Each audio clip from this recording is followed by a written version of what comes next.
So thanks, Nanette, for the introduction. Thanks for inviting me to Inside the Studio. Hi, everyone. This research is titled, Do Your Ads Talk Too Fast to Your Radio Audience? How speech rates of audio commercials influence cognitive and physiological outcomes. So first, I would like to ask you this question.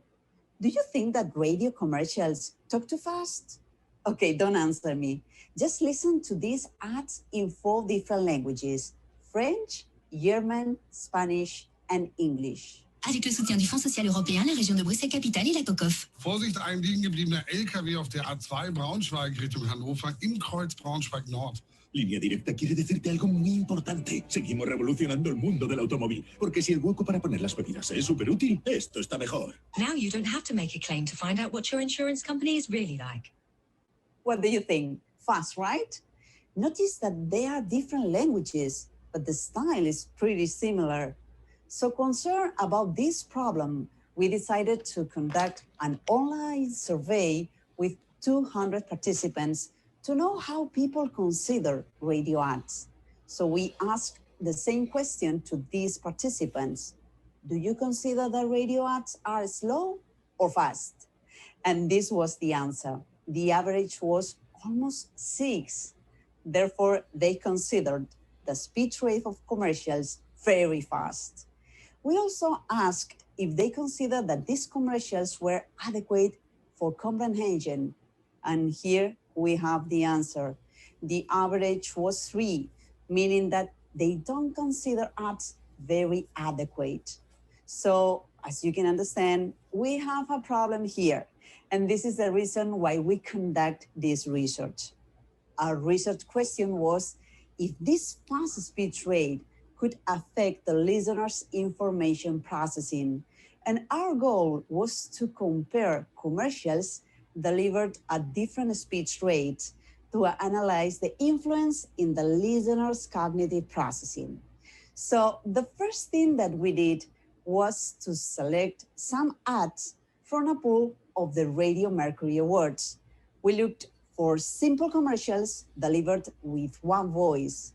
We selected 12 ads with products or services of interest to young people to ensure participant motivation. Then we edited the scripts to unify in length and to remove familiar information.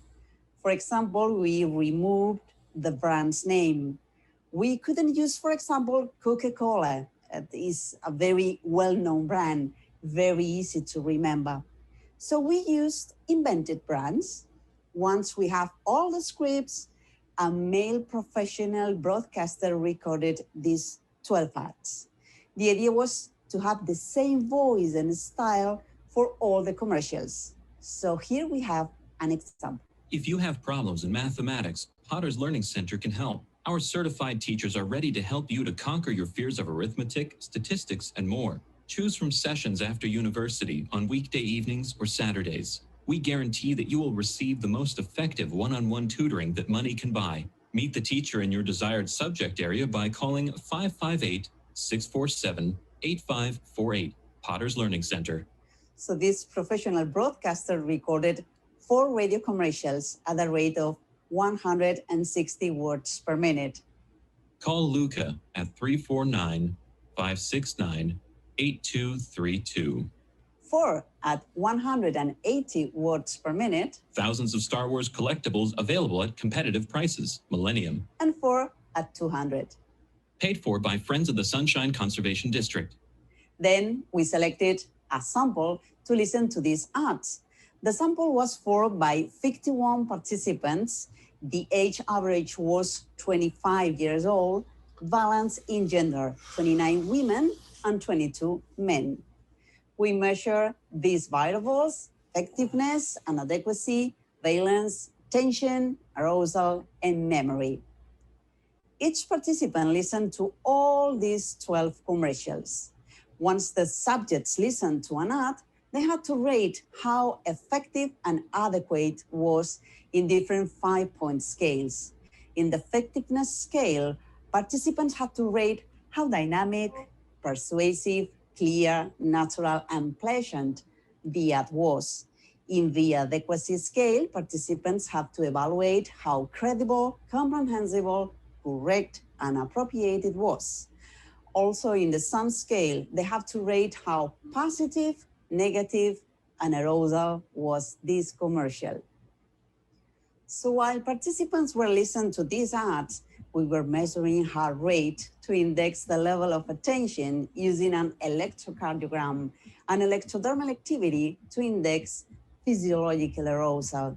Here we can see the electrocardiogram from we extracted heart rate and the electrodermal activity. Every time the subjects listened to an ad, they had to perform an immediate recall test. The instruction was write as many words as you remember in 30 seconds. After listening to all the ads, we performed a distraction task. Participants watched and rated some images, and then we conducted a recognition test. Participants listened to 48 sentences, and they have to say if they listened to these sentences before exactly with these words. What we did was to change two words in half of the sentences.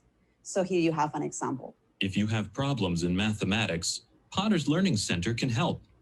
If you have problems in geography, Jackson's Learning Center can help. As you can see, it was a very complicated task. Well, let's move to the results. Here we have the self-report. The commercials at 180 words per minute were considered the most effective and adequate, followed by 160 and 200 words per minute. Regarding emotional valence, there were not significant differences in the positive variable, but again, 180 words per minute got the highest level of arousal and the less level of negative. In electrodermal activity, the highest level of physiological arousal or emotional activation was again for 180 words per minute commercials, but now followed by 200 and then 160. It's a different order. In heart rate, which is attention, although we don't have significant differences, we can see that the lowest level was for 180 words per minute, followed by 200 and 160. Therefore, participants paid more attention in 180 words commercials. There was a different order in the self-report compared to the physiological response. When we asked to the participants what the most effective and adequate commercial was, regardless 180, they answered 160 and 200 in the last position. Participants followed logical thinking. A slow rate is better if the goal is to understand the message. But what the body felt was different. The physiological response was higher at 200 words per minute than at 160. As it's logical, a faster speech rate grabs more attention and increases more activation than a slow pace. Finally, memory. The results were very clear. Participants recalled better the information in commercials at 180, followed by 200 and 160, and the same results for recognition. So the conclusion is that less than 160 was a very slow rate. And the problem with this space is that people lose attention. And people lose attention because slow commercials are not dynamic, they are boring. But 200 words per minute is too fast to recall information. Here the commercials are dynamic, but too fast, too much information in a short time. Participants required more effort to process the message. Therefore, the best speech rate is 180 words per minute, as these commercials got the most positive perception, the most attention and arousal, the highest recall and recognition of information. So in conclusion, a shorter commercial script conveyed at an optimal speech rate of 180 words per minute, remember, is more effective than a longer message delivered very fast. Thank you for your attention.